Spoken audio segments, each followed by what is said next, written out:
Hello? Is this any better? So far it is much better. Okay. Anyway, So, you were talking getting about back, Clyde? Yeah. Or no, you were talking yeah, about Christmas. no, we came up for Christmas one time, and I remember it was snowing. And let's see, I don't think my father had come up yet. Or he had to come up late. We drove up first and spent the week, and then I think my dad just came up for Christmas and then went back down. And they were living It was cold. in We're still living in New Orleans. Where are we living in Slidell? Slidell. Okay. Is that near New Orleans? Because I have slides from all over there. Yeah, it's about 11 miles east of New Orleans. Okay. So you guys came up. Did you just come up that one Christmas? Yeah, I think so. And then after that, we moved up to Oregon in '64. Yeah. Okay. Yeah, because we got up here, and I remember I was going to kindergarten and come home, and then that's when Kennedy was assassinated. Oh, wow. Hmm. Yeah, I barely remember that. But I remember the black and white TV Hmm. wherever I was at that point. Do you remember it being on television? Yeah, I remember that. I remember all the Lee Harvey Oswald stuff. Yeah, it was a really crazy time. It was not fun. It was Yeah. kind of sad. It was the end. It was the end of what they used to call that. It was the end of Camelot. Camelot, yes. We lost our innocence. Yes. Hmm. Well, and so, did you guys ever go back to Ark City after you moved to Oregon? Yeah, that was the one time I was talking about. I think we went back in '68 because we flew the inaugural flight of Continental Airlines from Portland to Wichita. Okay. And then who picked us up? What is the inaugural airlines? The inaugural flight of Continental Airlines. Continental Airlines, you remember them? Oh, yes. You could smoke on the planes. I remember that. Yeah. No, yeah, it was just the inaugural flight of Continental. So, Oh, does that mean the first flight or something? yeah, Okay, gotcha. And then so you flew into So Wichita. we flew to Wichita, excuse me. So, and, let's see, my mom and myself stayed with Reed and Mildred. And who did the girls? I think for some reason I think the girls stayed with Edna and Lewis. They may have. I think they did. I think I have a picture of them over there. Yeah. Hmm. And Yeah, and so we were back, and it was during the summer. I remember that. And then what did we do? I think we went out. There was a golf tournament. It was for the 4th of July weekend. I remember that. Yeah. oh, did you go to the country club? Yeah. And Went did to the country club, and they played golf, and we were there for the 4th of July. We lit up a bunch of fireworks. It was fun.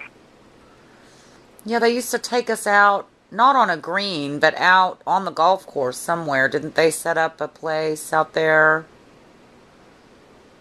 Hmm. to shoot off fireworks? Yeah, I imagine so. Yeah. Well, and I forget what year Clyde, I think Shishi died. Did you call her Shishi or Alba or Allie? Alba. Alba, okay. Grandma had written it on a bunch of these slides, Allie. I'm like, okay, I guess that was her name too. I called her Shishi. Hmm. Weirdness. Well, so you went out to the cabin once, though, at least, didn't you? You know, the cabin was the one in Kansas, right? Not the one up in Creed, right? Well, I'm referring to the one in Creed, but do you remember anything about the one in Kansas? Yeah, you know, I remember when we were back there in '68, we actually went up to the cabin, and there was a dam, and we all went swimming in the reservoir behind it. And I think at that point we were with Susie. I think Susie. Yeah, it was with Susie. I don't think Johnny went. Yeah. I think it was just Susie. And Sharon was there. Was Sharon there? You know, I don't think Sharon was there. 'Cause I think Sharon was in Japan. I think it was just the.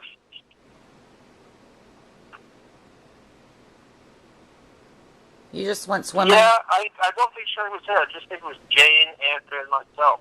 I think Sharon had gotten married, and at that point they were in Japan. There's a quite a large gap between you and Sharon age-wise, correct? 9 years. 9 years. Okay. Yeah. Yeah, because this turned 57, and I'm 57. And so, I mean, she just turned, and then I'll be turning 58 here, the first part of next year. Oh. Are you a Capricorn? An Aquarius. It An was born Aquarius. Valentine's Day. Oh, yay. Well, and so, okay, so where were you in the 70s? Where was I in the 70s? Oh, girl, I was like somewhere between Woodstock and, you know, in the 70s when I was in high school. I was in junior high and high school. I'd done 1 year of college. Yeah. And then I didn't graduate until 81 from Evergreen. From what? Well, I graduated from college in 81. With the degree? So with the high school, I graduated from high school in 1976. And then I went to college for a year, then I worked a couple of years, then I went back to college and graduated from college in 81.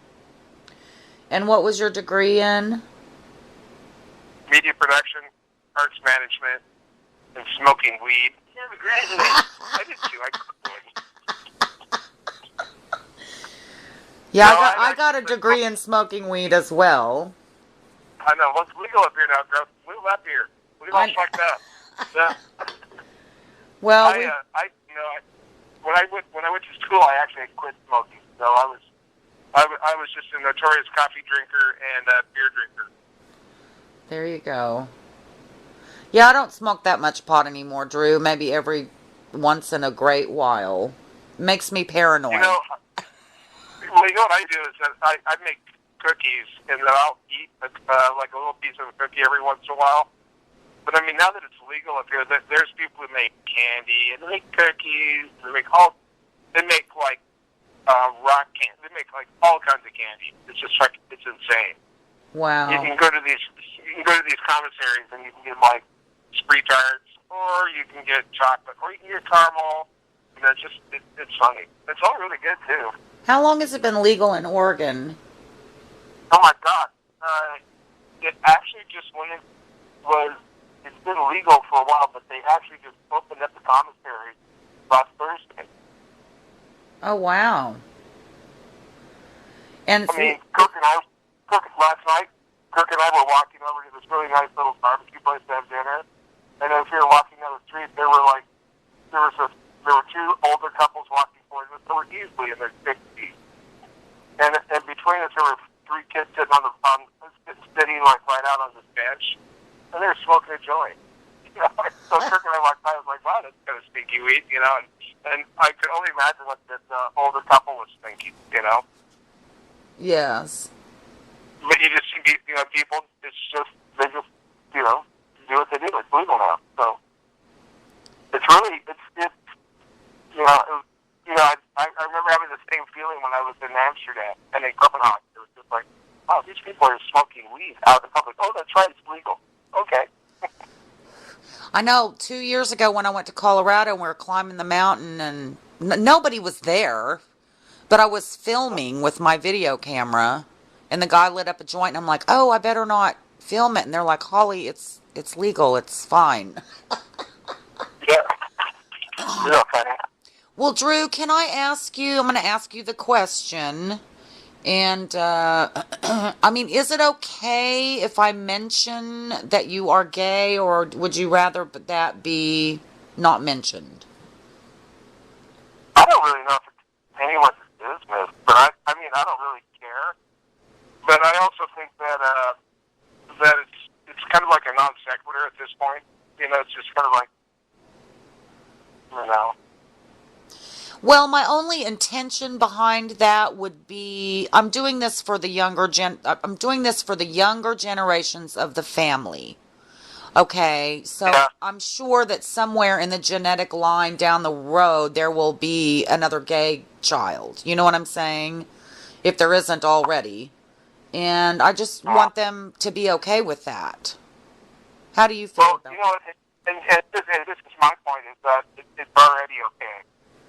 It's already okay for them to be fine with it. And I mean that's all part of the new generation. It's like we can get that's one thing is that we can get married here in Oregon. And so just for me, it's just kind of like, well, it's more a thing about older people, mentioning whether you are or not, because like right now, I think it's just like a non-issue. It is totally a non-issue, but for older generations, it still is an issue. But for the younger generations, I believe I agree with you on that wholeheartedly. Yeah, that's why I say, it's like, oh, It's a moot point. It's kind of a moot point. It's kind of weird because I mean, it would be like me introducing you as like my straight friends. It's just kind of like, no, this is my cousin Holly. It's just She's like, straight. no, Yeah. this is my female friend. Holly. Right. It's just like, so I mean, that's kind of what it's like to me, but, freedom of the press, you can do what you want to do. Did you ever, did you ever have to struggle with being out and open? You know what? No. I've never really, I had to struggle with it. I mean, there have been times where I've been like, you know what, I'm not going to play with these guys because they're playing, they're playing this like weird misogynist hetero game that I just can't play, or just won't play. And so, I've taken my,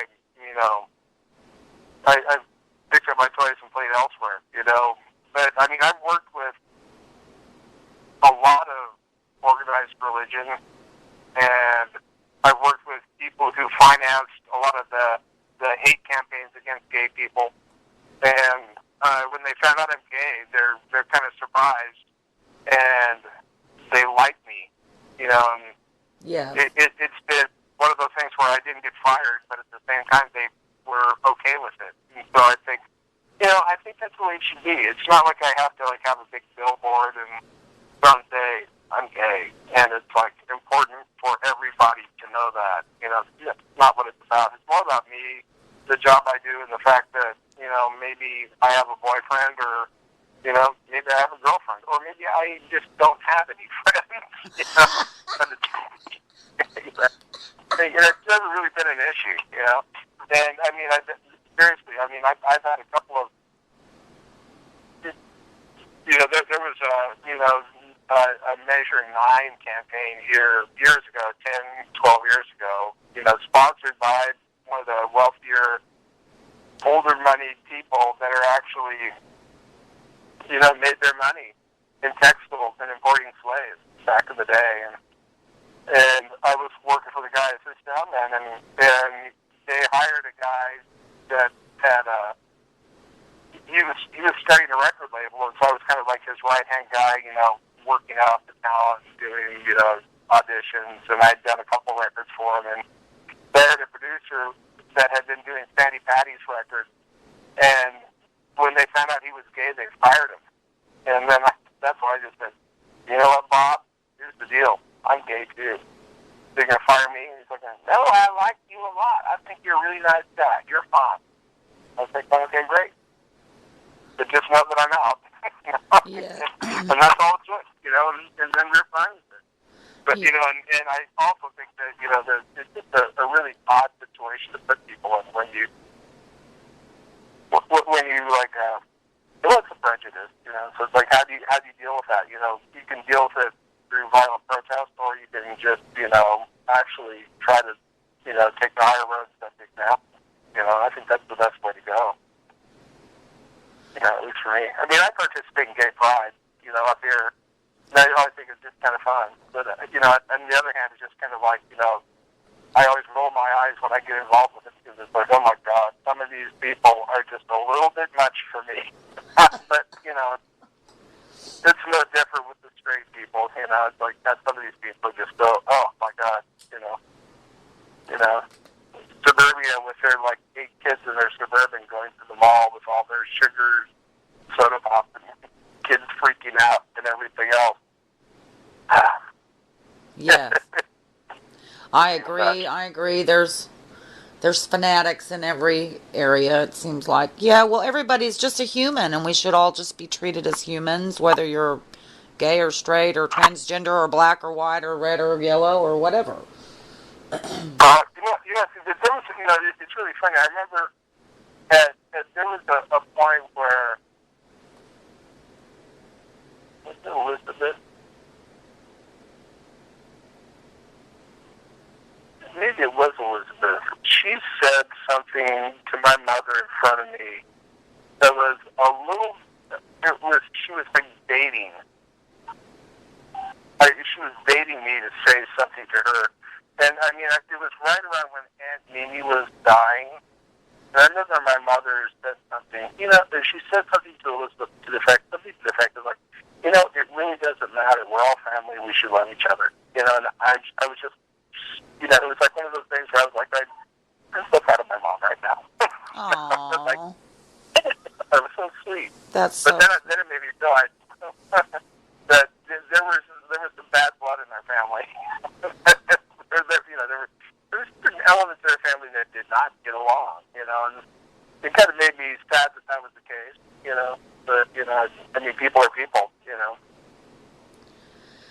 Right on. Well, BB and George were a little different than, you know, a lot of us. I never knew them. I never ever knew them. I mean, their daughter was Croner, right?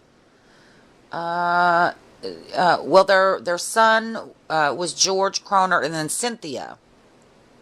Cynthia. I remember meeting Cynthia, and Cynthia was always I thought, just really sweet. You know? She was fun. Is she still alive? No, honey, she's passed. Oh, maybe 2010 or 11, somewhere in there. Erlene and Cynthia both died near one another. Yeah, so she's dead. Uh-huh. The only older generation person that's left really is Sylvia. Uh-huh. Because Dawn Quint just died about a year ago or so, or 2 years ago. So. How about Johnny? Johnny doing? Oh, Johnny's still alive. Well, he's the next generation down. He's down in San Antonio, and then his sister Karen, who I recently spoke with, who was just brilliant. She's in Guthrie, Oklahoma. Uh-huh. And I was going to ask you, do you remember what Annie Mimi died from? She had a stroke. She did? Are you sure? Yeah, I'm really sure. Okay. Because I remember I was flying back, and she was in the hospital, and I got stuck in Colorado. I got stuck in Denver, Stapleton, for a night. Then I flew in that morning, and I think I stayed up all night in the airport. You know, that's right, they put me up in a hotel, and then I flew in, and I was, you know, it was, I went in and sat in her room, and I was just, you know, holding her hand, and I was just like, you know, I closed my eyes, and I was just thinking of all the wonderful times that we had together, you know, and just how, because Mimi really meant a lot to me, you know, and I remember Johnny came in and said, well, if you're going to sleep, you shouldn't be in there. And I said, Johnny, I'm not asleep, I'm just meditating with Aunt Mimi. And my eyes were closed, and he was like, and I just remember he walked out, and then she squeezed my hand, and I looked over, and she'd been like basically flat in bed, and she was sitting up in bed. And I remember calling out to my mother, and everybody came right in, and then she just laid back and died right there.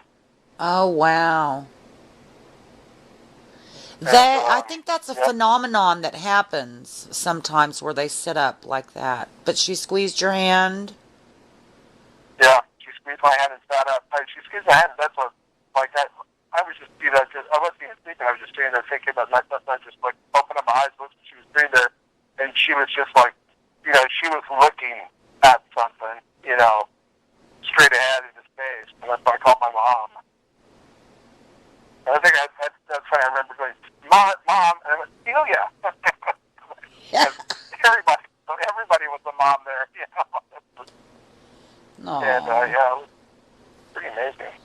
That's so funny because when Lewis was dying, my grandfather, I remember my mother saying that he was speaking with some of his fishing buddies. You know, like they were there in the room. So. And that was it, huh? Yeah. Well, hopefully they go out high note. Yeah, go out. They go when it's the happy part of their life. Yeah. That's good. What about your mom? What do you remember? What's a fond memory or a funny memory of your mom, Celia Jane? Oh, the funny memory of my mom was that she was a good cook, but like all of the bogs, and I watched Mimi do this too. I love to cook. Okay, so I love to cook, and I like watching people cook, and I will watch them make something, and then when you get a recipe from them, it's missing an ingredient. Or one of the steps is not quite the same. Was it sugar? No, there's always just there's this thing about the mystique and mystery, and I think Reed was a lot like that too. That there was this really kind of really great. It was compassionate, but there was still this little dry humor in the box that was just and I've got a little bit of it. We all have a little bit of it in us too. We all have this funny little quirky humor thing that we get. And, just the way that we see things, and it's the way that we can talk about them. But yeah, there's funny humor with the box. And I saw that in my mom. I saw it in Mimi. I saw it in your grandmother too, in Edna. She had a silver tongue. She just had a way about her, All those box girls did. So. Yes. And I remember Uncle Johnny too. He was a character. And that I never really knew Alba all that much, but I remember just seeing that little gleam in his eye. And there's also, there were some business dealings that he had, and I'm trying to think of what it was. I could do a little bit of research into this to figure it out, but there was something that he did, and I can't remember what he did. There was there was he was doing something out in the oil field or something, and he like slipped and broke his leg and almost killed himself.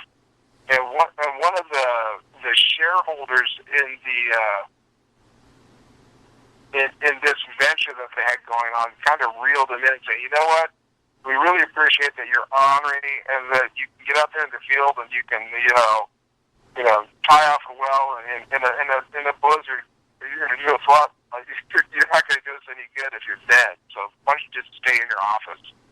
I know there's a letter floating around somewhere, and I think I have a copy of it. I'm trying to think of where it would be. It'd probably be upstairs. I could go dig through it. Yeah, but it was funny. It's just like one of those. It's that little sparky, funny humor. I can make this thing happen. Are you thing referring that the Boggs had. Are you referring to John Boggs, Johnny's dad, Johnny Boggs' dad? Yeah, Clyde Boggs, your great-grandfather. So it'd be your paternal great-grandfather. So it'd be your grandmother's Edna, right? Correct. That would be Edna's father. Oh, I thought you were talking about John Boggs.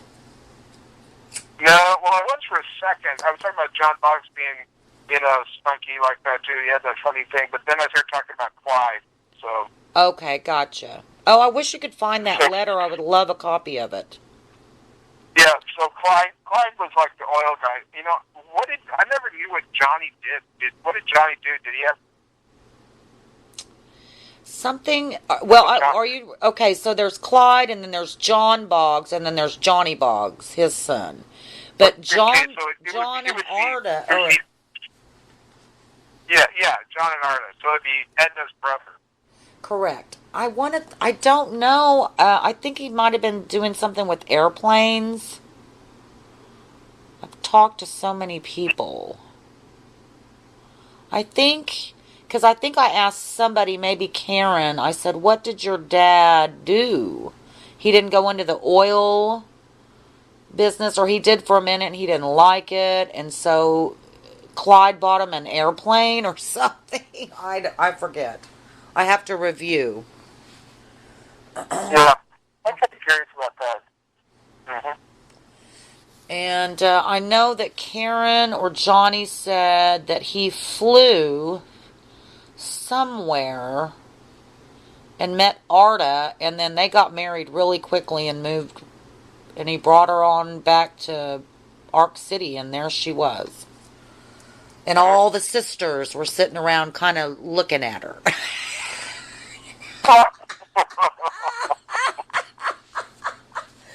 And then Clyde finally came over and said, welcome to the family, or something. It was very nice. Mm-hmm. Yeah, there's a lot of... a lot of crazy stuff. And then, Mimi marrying an Osage Indian, that had to be... But Reed, oh my God, Tell me what you remember about Reed. I loved Uncle Reed. Yeah, Reed was a Renaissance man. I mean, he had a very, very, very refined taste. He was a very smart man. And he was a great dresser. He had really, really great clothes. A photographer. He loved to shoot pictures. And I don't know if he was, I don't know if he was published. I think it was just a hobby, And I think that, by and large, Holly, I think that, that generation under Clyde and Alba were pretty much, trust fund kids. Yes. If that makes any sense. So I think that Clyde had a small fortune, and I think those kids, Clyde supported them, and I think that's kind of how that worked, And so, I know when Mimi passed, she gave us all a bunch of money, and I don't know what happened when Edna passed or how that whole thing worked. Your whole family, I know that my family was just, I don't think my parents had too much to give once they passed away, as I recall. but I mean, I think that's fine. You know, I don't expect. I don't expect to get an inheritance. I never expected it, so it was fine. You know. Right on. But I think that with those kids, I think they were extremely well taken care of by Clyde. You know, I know that he helped Jillian and Andy out, my parents, a lot. You know, and I'm sure that he did the same with the rest of his kids. You know, I mean, that's just the kind of guy he was. Oh yeah, he was a very generous man. But he had worked his way up, so that was the good part of his story, is that he worked his way up in the oil fields, and so he knew how to teach his children, how to teach their children. You know what I mean? Because honestly, most of our family, we're all workers, and you know what I mean? We're not. Yeah. We're not spoiled, even though some may view others a little bit more as more spoiled, but I believe they instilled in us a good work ethic and, you know, and how to take care of other people and ourselves and, you know. Oh, yeah. I've never shied away from work. Oh, tell me about your Emmy. Oh, well, I've been nominated for several awards, but I never have won an award, which is okay. But yeah, I've been up for an Academy Award, a Grammy Award, an Emmy Award, but never have won. Well, what were they for? The Grammy was for a record I did with a band called Soundgarden. I love Soundgarden. They're okay. They're okay. Actually, the lead singer Chris Cornell and I are getting along all that great right now, so I tend to just like go, okay, whatever. Do you know Chris Cornell? I know all the guys in that band. Oh my God! Where are they from? They're Seattle. Okay. Seattle band. And I've done a couple records with Nirvana. I've done some work with Pearl Jam and the Red Hot Chili Peppers. But Chili Peppers are really part of that whole Seattle thing. I was more like involved with that whole Seattle grunge thing. Was, you know, that's right when I was going to college. I went to school with the guy that started all that stuff, and so I did a lot of work for his record label, a lot of the bands that he was bringing up. So that's how I got hooked up with all that stuff. Did you meet Kurt Cobain? Yep, I worked with him a bunch too. And Chris Novoselic and also Dave Grohl. Oh my God, I love Dave Grohl. I didn't know all this, Drew. Now I'm definitely moving into your house in your basement. The creepy cousin who only comes out for recording sessions. I'm kidding. Okay, well, so, and then what was the Academy Award for nomination? It was this was a documentary commercially released under 67 minutes long. And it was called The Final Inch, and it was about the eradication of polio in, that would be the Mideast. And I helped write and mix the music for that. And so it was up for an Academy Award, and we lost to a really cute film out of India. And then we also were up for an Emmy Award for that one. Oh, so the Emmy and the Academy Award were both for that same production. Yeah. Mm-hmm. Wow. That's cool. Well, at least it wasn't the Angry Inch. Oh, that would have been a fun one to work on. What do you mean? That would have been. Hedwig. I know. Yes. We'll have a lot of karaoke. Well, some of my gay karaoke singers would sing some of their songs. Well, I had another question. Hold on. Where did the question go? What's that?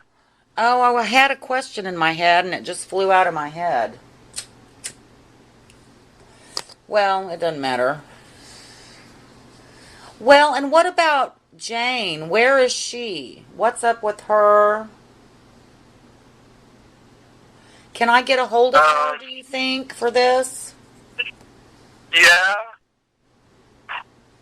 Have you talked to Sharon?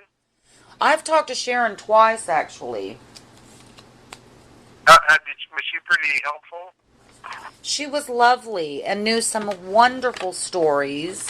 You know, she knew a lot. Yeah. And so I'm just, honestly, I'm trying to get to everyone that's alive. You know what I mean? Uh-huh. So if I could Um, talk to Janie, I'm sure we oh, can. I think I may have Jane's contact information, and I'll send it to you. Okay. And I would love, have you spoken with Andrea at all? Oh yeah, I talk to her all the time. That's her kids, Tara, Haley, and Orion come up for dinner all the time, or I go out and have dinner with them. Probably maybe once a month, maybe twice a month.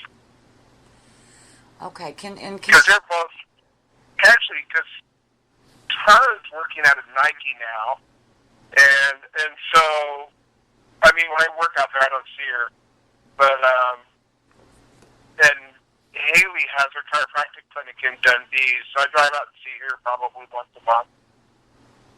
oh, But yeah, they were both up here last Tuesday for dinner. oh, good. Can We do a Andrea little family dinner. can Andrea talk? I haven't talked to her in years. Yeah, she can talk. She's kind of spacey though. She's like, they've got her on OxyContin, and she smokes pot, so she's pretty spacey. But she's pretty fun to talk to. She'll talk your arm and leg off. Well, kind of like Sharon, but that's okay. I just didn't Yeah. know. I didn't know if the MS had affected her being able to communicate or not. I sure hope not. Yeah, no, she does okay. I mean, she's physically pretty emaciated, but I mean, she can talk. She'd love to hear from you. Oh, good. Well, send me her number along with Janie's if you wouldn't mind. Oh, sure, I can do that. Okay. Well, okay, so your assignments are to find the letter and send me their numbers. And if you think of any other little tidbits, just please call me back. And so so you're just like compiling this big document for the creek capping kind of a thing, and Yes, and I want to, I started going through all these slides I have, which is where all this started. And I just got to thinking that a lot of the generations under us won't have any of these stories. You know what I mean? So I wanted to compile a book or something so they could, have a history of where they came from. uh-huh. And it's actually pretty fascinating, these stories to me, Uh-huh. and how wonderful all the people were, and what Clyde Boggs did, and how that just trickled down, through the generations and the history of the family. So Uh-huh. I hope it's cool with you, man. Yeah, it is. Holly, it's just kind of strange because I think that there's like because my parents decided to move out here, we were kind of a little bit more removed from that whole thing. I mean, there was an effort made by my parents to come out and visit, to go back to Creed a couple of times and also go back to Kansas several times to just visit and hang out. And I think that I remember for Sharon's wedding, did Sharon say, I think Mimi came out, did Jim, I wonder if Edna and Louise came out too. I think that actually there was a little junket. I would have to go back and look at the wedding pictures from Sharon's wedding. Well, Sharon has them, I think, doesn't she? Yes, she does. I wonder, did you ask Sharon that? I didn't. I didn't know about the story. Yeah, I think for her wedding, that I think that the girls came out. I don't know if Johnny came out, but I think the girls came out. Huh. I wonder if there's any photographs. I'm sure there is. You, no, there would be because I'm sure I had a bunch of pictures taken. So you should rattle her chain again and ask about that. Okay, let me write that down. Sharon's wedding. You know, I have the pictures, I think, of Creed. Do I? Or does... I think Haley would have pictures of Creed. Because I think she and I want to bump pictures from our parents. So that would be a Haley question. Well, I've got 1,400 billion pictures of Creed, unless they're really old. I've got Like, these... were they really... Go ahead. Mine, like 60s. Is that really old? Oh, you've got some from the 60s? Yeah. Well, those might be... You know, because there was a reunion with everyone there. I mean, I remember there was like a... Yes. There was a Mimi over there. We stayed with at their place. And then... Yeah, because I think everybody was there. Who would have those pictures? I think... Andrea would, or Haley. I should ask Haley about that. Andrea or Haley, okay. Mm-hmm. Yeah, I remember, I think the Cronerts were there. I've got one picture, I think, of the Cronerts. But when they started, these slides started in 1953, and they start to drizzle off around 1962. Oh, and have you heard the latest story about Zan and I? No. God. Oh, that's what I wanted to tell you. My friend Wade is an actor. He was one of my mother's students. He's in LA, and he just told me that he might be filming up in Portland. So I'm like, oh my God, my cousin lives up there. He's going to let me know for sure, but I wish y'all could meet one another if you have a chance. His name is Wade Williams. What's he working on up here? Is he like with Grimm or something? I think so, actually, yes. And he was in that show called Prison Break. Okay. And he's recently been in that Wayward Pines, and then I went and saw him. He was filming a thing for PBS in Richmond. I mean, he's all over the place right now, so he's getting a lot of work. Amen. So if y'all could hook up for lunch or something, that'd be so cool. Oh, sure. Yeah, no worries. But when I went and saw him in Richmond, we went out to have a drink after dinner, and we ordered a Manhattan in honor of Mother. And we're sitting there, and he said, Holly, I have to tell you a secret. And I'm like, okay. And he proceeds to tell me the story that, like in 1988, which we figured out later what year it was, he was in New York, and Mom came up there, and they went out to Joe Allen's, you know, that famous restaurant, after she took him to see Into the Woods on Broadway. And they were having a drink. Well, he wasn't drinking, she was drinking. And she proceeds to just puke out this story about how Zan and I have different fathers. What? Oh, yeah. It's been a fucking train ride, let me tell you, Drew. Oh, my God. So, that's the DNA test. We're on it. We are so on that. So, oh, my God. I know, and with my half-brother on my father's side, because, you know, he was married... Well, oh, my God, you'd not believe... I mean, the story's just crazy. So, anyway, that set me on a path. Okay, so he said that she said that whoever Zan's father is, she was very in love with, but like he was married or something, and she got pregnant, And then she either got Al Vanovich to marry her thinking it was his child, or, which we think that's more likely to be the story, or or he married her out of being a gentleman, which was highly doubtful because he was kind of an asshole. But so then I'm like, well, why have I never seen a marriage certificate or a divorce? Because Mom was married once before him to Eddie Peters. Do you remember Eddie Peters? I don't. Okay. Well, anyway. Okay. So Zan found the marriage license, which said that she was already 2 months pregnant. I mean, the dates, coinciding. So Mom was already 2 months pregnant when she married Al Vanovich.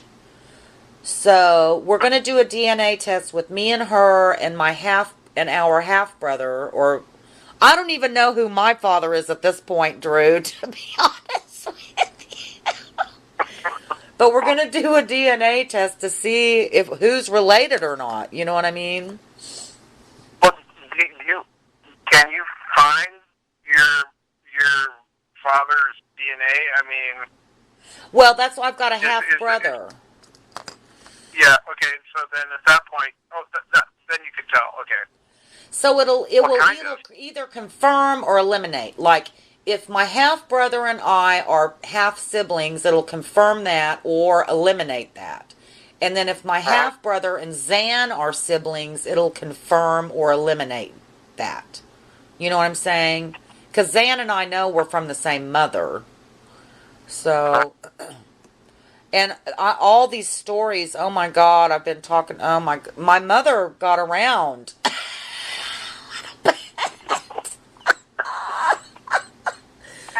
Which is, those carrot tops, they're hot numbers. I know, right?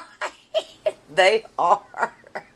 You know what? Your mother just lived large. That's what she did. I mean, she just projected.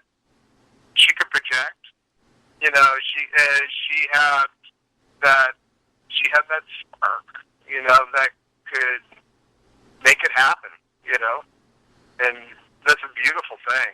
So many people just don't have that, or have any inkling as to what that is. But she had that spark. I remember going up and seeing. She had a production of Sweeney Todd, and I remember. I don't even know when that would have been, but I remember seeing that, and also just, she was just, she had, amazing life force. That was awesome. Did you see Sweeney Todd in Tulsa? Yeah. Well, guess who played Sweeney Todd in that play with her? What's his name? Wade, the guy that's coming to Portland. Yep. Oh, really? Oh, my God. Well, that'll be funny. That'll be great. Yeah, I saw you in Tulsa, Sweeney Todd. In 19 whatever, 80s.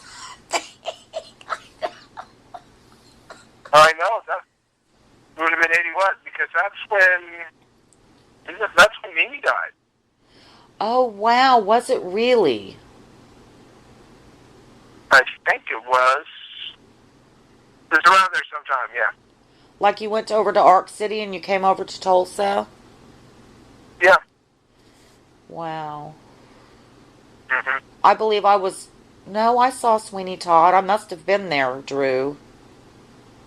Mm-hmm. See how we got to get these stories down, or else we'll forget them all. Mm-hmm. So, anyway. All right, my cousin. I love you. I love you too. Hey, I'll look for that letter and from Clyde. And there you go. And also, I'll send you Andrea's contact info, and I'll ask Kaylee about those pictures. That would be fantastic. And we have email and shit now where you can just shoot them, or even a phone, just shoot them across the web.